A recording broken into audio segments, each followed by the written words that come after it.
We know that it's a funny reincarnation anime where a dad is reincarnated into his daughter's game, which is a little weird and different, but I come across the manga and let me tell you, it's not at all weird. Instead, it's just pure wholesome. I think every season we get a family-friendly anime, an anime we can watch without worrying about anyone barging in at the wrong time. Last year, it was Delico's Nursery for me, which was really good from the art style to the storyline. And even though I haven't heard people talk much about it, I loved it. And this season we are getting From Bureaucrat to Villainess, That's Been Reincarnated. It seems like a good watch, but I had to make sure. So I read the manga, and spoilers, it gets even more wholesome. So the basic story goes like a 52-year-old civil servant dies and wakes up as a so-called villainess of his daughter's favorite autumn game. But here's the thing, he hasn't died yet. And instead, he is in a coma. Thankfully, the truck hasn't won this time. And what's even better is the fact that his daughter and wife gets to know about this whole thing.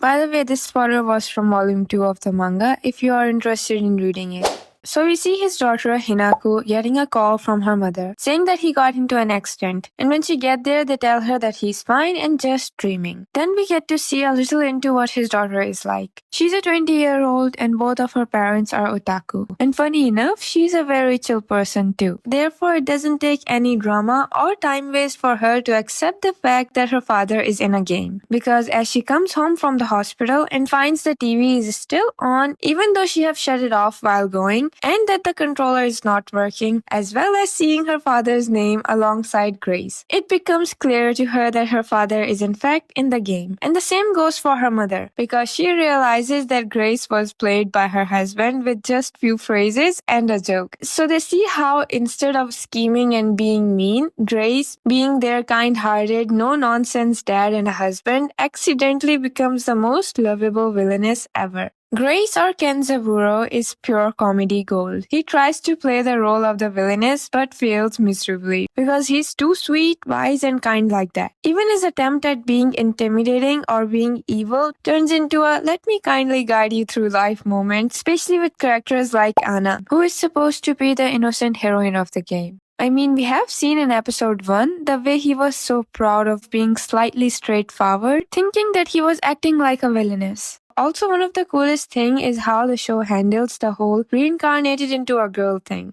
There's no unnecessary awkwardness about it, because Grace just rolls with it. And I love how there's a neat little magic plot device that lets him act however he wants internally, while still following the noble woman etiquette outwardly. Another thing that I have noticed and loved was the fact that it doesn't get weird. Like there's no fan services or any odd ships. Everyone just gets inspired by Grace and learns a lot from her, myself included. So if you were worried that they'll ruin it in the future episodes, they won't. So please continue enjoying it. For now, there are a total of 7 volumes of the manga, which aren't that much if you want to read them. Or maybe just wait for the episodes because the voice actors did an amazing job. And then there are the sound effects that completely stole the show from me.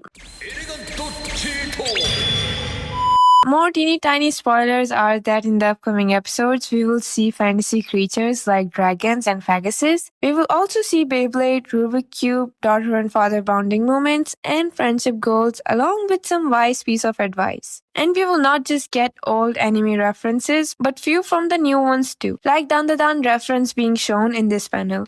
Anyways, that was all for today's video. Rate this anime on a scale of 1 to 10 and tell me if I should spoil some other things for you. Till then, take care of yourself and goodbye. No, you'll never be the same. I don't really wanna hurt you, but I can't control the pain. If you're sticking by my side, maybe we could be okay. Okay, maybe you could be the change.